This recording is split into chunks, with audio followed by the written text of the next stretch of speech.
Welcome to the Palm Plant Girl. I'm your host, Gail Gates. Today we're going to be talking about bugs. I hate bugs. Gnats and mosquitoes. Okay, I still have these little flies crawling around and burrowing into the soil of my house plants. Pretty disgusting.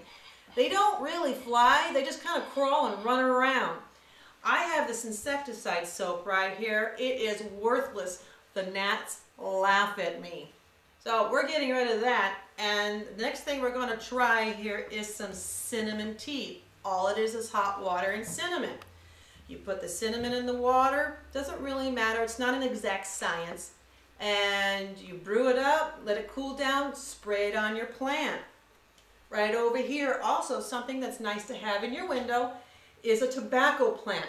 Now keep an open mind, not all tobacco is meant for chewing or smoking. This one is from Easter Island. It's got these sticky leaves and the gnats stick to it like fly paper. It grows these neat little flowers with pods inside, so you can grow lots more of these tobacco plants after you have the first one grown and share with your friends. Neato! In the gadget corner is the water cone from Harbor Freight and Tools. All you do is you put your 2-liter bottle on top of your water cone with water in it, of course, and stick it in the soil. Now, I don't particularly care for the drip system, and the reason for that is because you don't really have control over how much water your plants do or do not get. But it's nice for if you're going on vacation, or if you just have that part of your yard where your plants need a little extra boost of water between waterings, whatever your plants' needs are. I like this, the water cone, very inexpensive. Speaking of watering plants, when you're watering your plants, you might want to pay attention to what your water actually does when you water your plants. Now, does the water soak into the soil within 1 or 2 seconds like it should, or does it run off the top? If it runs off the top or beads up, that means the soil has possibly calcified. You could tell calcified soil because you'll see a little white dusting on the top. What you want to do is stir up the soil or even replace it. Mosquitoes. I hate mosquitoes.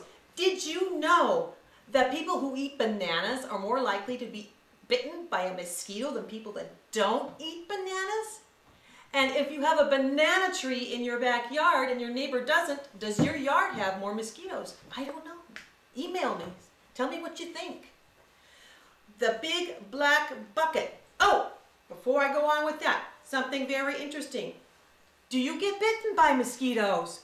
If you do, did you know mosquito repellent actually masks your scent from the mosquito? It doesn't really repel them. So something natural that you can do is go hug a tree.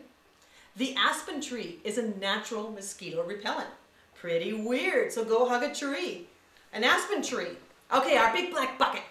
I've got these barnacle-like things growing in my big black bucket, and the mosquitoes will lay their larvae eggs, which look like tiny barnacles, right around the edge of your container pond. And what I need to do is go out there and scrape it out. If some of the wigglies get away from me, I gotta put some minnows in there and it will take care of my mosquito larvae. So keep a check on that. You don't want the mosquitoes getting out of control during the summertime. Now remember last week I showed you a water lotus similar to this and similar in size. It grew about 1.5 inches a day, and now it's like over 1 foot long. I had to put it in the big black bucket, and it's now spreading, the leaves are spreading out. It's looking really neat. It's exciting to watch the growth. Get your kids involved. But then I decided, remember last week I was telling you about anchoring your water lotus seed down with clay? Well, I decided that wasn't such a good idea. Now this is a water lotus seed from Frank Mather. Thank you very much, Frank.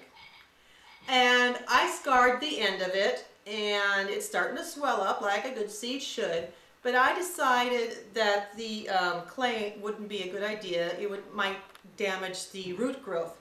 So what I am trying is some peat moss. I'm going to make a little nest for the peat moss. Whoops, there we go.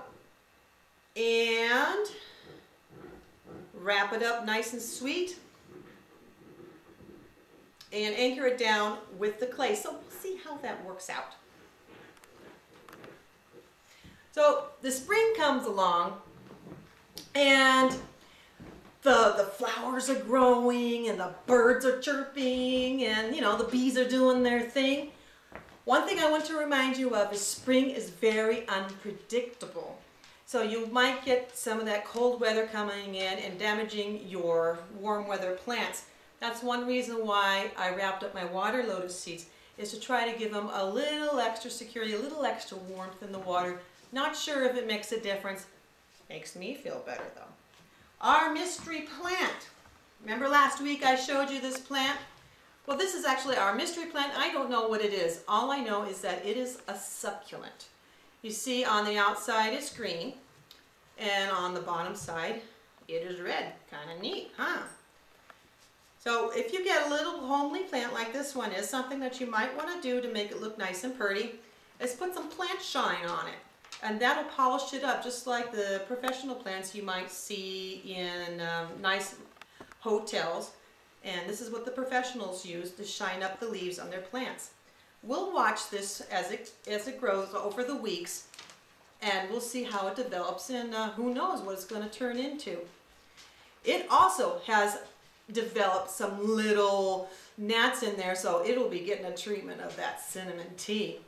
Also, if you want your plants to boost in growth and look really beautiful, don't throw away your aquarium water. Save the water when you change it and put it on your plants, and they'll grow very, very beautiful. eBayers!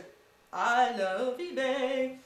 eBayers, send me an email. I will post your garden eBay on my website. How does that work? Just send me your link and I'll post it on my website.